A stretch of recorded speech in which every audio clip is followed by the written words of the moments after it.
Hi everyone, welcome to the third video for CA 110 Public Speaking. In the last video, we talked about how to use SouthCat to locate books. Specifically, we talked about how to use controlled vocabulary to make sure you're using the right words when you talk to the catalog. In this video, we're going to talk about another resource, and this is one that you can use to find articles. This is a database called Academic Search Complete.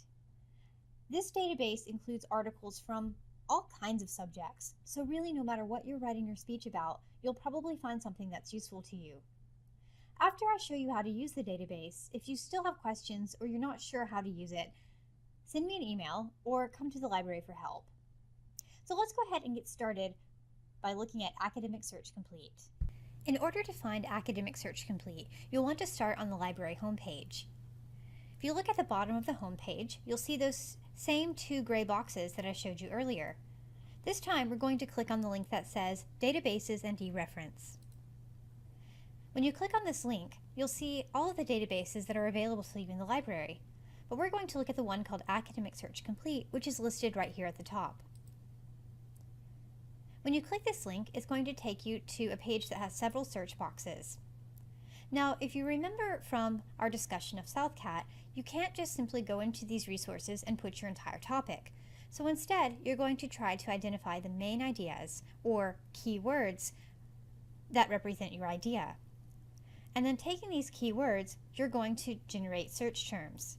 You're going to use each box for a separate search term. Again, if you would like to refresh on how to do this, return to our LibGuide and watch the video on generating search terms.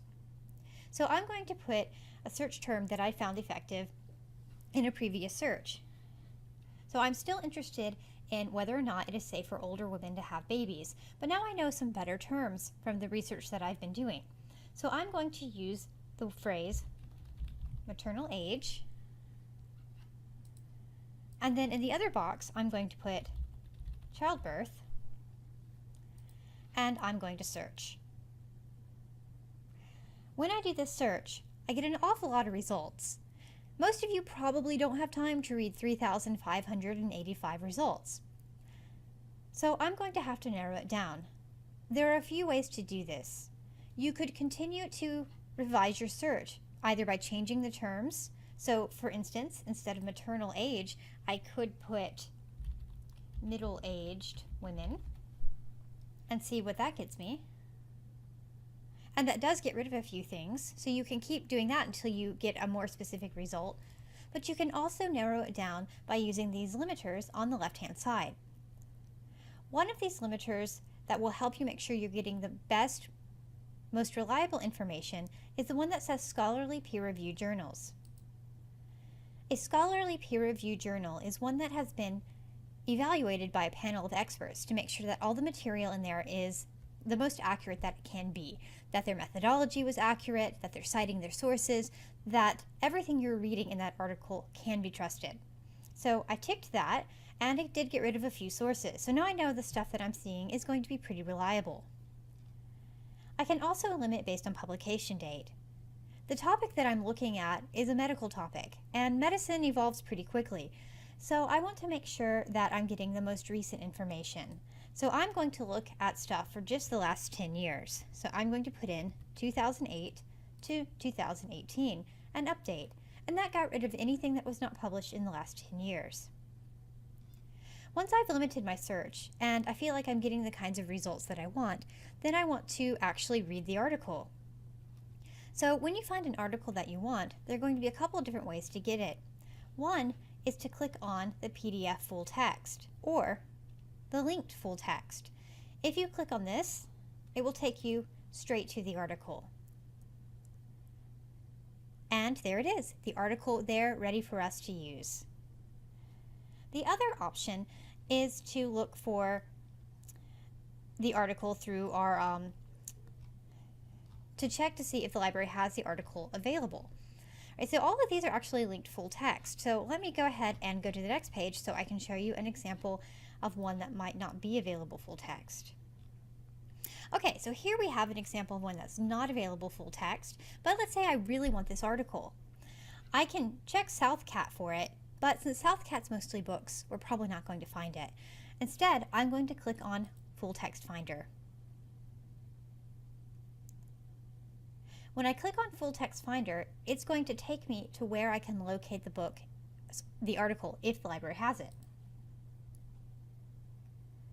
So I'm going to follow the links, and this will take me to the page where I can actually read the article. Sometimes these pages do take a minute to load, as you can see happening in this example, so have some patience with it. And there we have it. Here's the entire article here for us to read. I can click on Article as PDF, and there it is. If for some reason the article is not available, you could request it through Interlibrary Loan. Interlibrary Loan can be found on the main page of the Marks Library.